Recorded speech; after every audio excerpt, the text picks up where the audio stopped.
কি চলছে বিএনপির আঞ্চলিক পর্যায়ে রাজনীতিতে? আসসালামু আলাইকুম। ভয়েস যশোরে আপনাদেরকে স্বাগত। কেমন আছেন আপনারা? আশা করি ভালো আছেন। বিএনপির রাজনীতিতে ত্যাগীরা মূল্যায়ন পাচ্ছে না, নতুনদের নিয়ে মাতামাতি চলছে আঞ্চলিক পর্যায়ে নেতৃবৃন্দের মধ্যে। বিএনপির আঞ্চলিক পর্যায়ে নেতারা কর্মী সংগ্রহে ব্যস্ত। দীর্ঘদিন যারা রাজপথে নিজেদের জীবন বিপন্ন করে রাজপথে সময় দিয়েছেন, তাদের সঠিক মূল্যায়ন হচ্ছে না। এতে করে বিএনপির রাজনৈতিক সংকট দেখা দিতে পারে। বিএনপির আঞ্চলিক পর্যায়ে নেতৃবৃন্দের ভিতরে এমন কিছু লক্ষ্য করা যাচ্ছে যে তারা মনে হয় ক্ষমতায় চলে এসেছেন।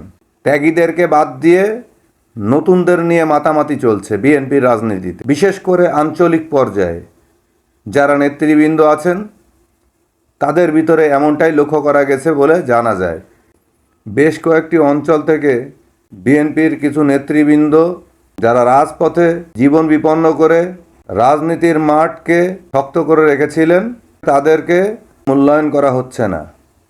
তাদেরকে বাদ দিয়ে নতুনদেরকে নিয়ে মাতামাতিতে ব্যস্ত স্থানীয় রাজনৈতিক নেতারা।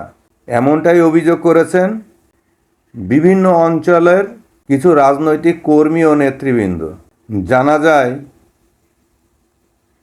বিভিন্ন অঞ্চলের কিছু বিএনপির নেতৃবৃন্দ আওয়ামী লীগের নেতাকর্মীদের কাছ থেকে কিছু সুবিধা নিয়ে এসেছিলেন বিগত দিনগুলোতে। সেই সুবিধার্থে তাদেরকে দলে অন্তর্ভুক্ত করার অপচেষ্টায় ব্যস্ত তারা। জানা যায় একসময় বিএনপি যখন ক্ষমতায় ছিল, কিছু বিএনপির নেতৃবৃন্দ ছিল যারা ক্ষমতার অপব্যবহার করে বেশ কিছু অর্থের মালিক হয়েছিল। দীর্ঘদিন তারা আওয়ামী লীগের সাথে লিয়াজো করে নিজেদেরকে গা বাঁচিয়ে ব্যবসা পরিচালনা করেছেন। সময় দেননি রাজপথে, কোনো প্রকার সহযোগিতা করেন নাই বিএনপি এবং অঙ্গ সংগঠনের নেতৃবৃন্দদেরকে। তারা আবার ফিরে এসে রাজপথে নিজেদের অবস্থান জানান দেওয়ার চেষ্টা করছে। এমত অবস্থায় বিএনপির রাজনীতিতে কর্মী পর্যায়ে অনেক ক্ষোভ দেখা গেছে। ভয়েস যশোর।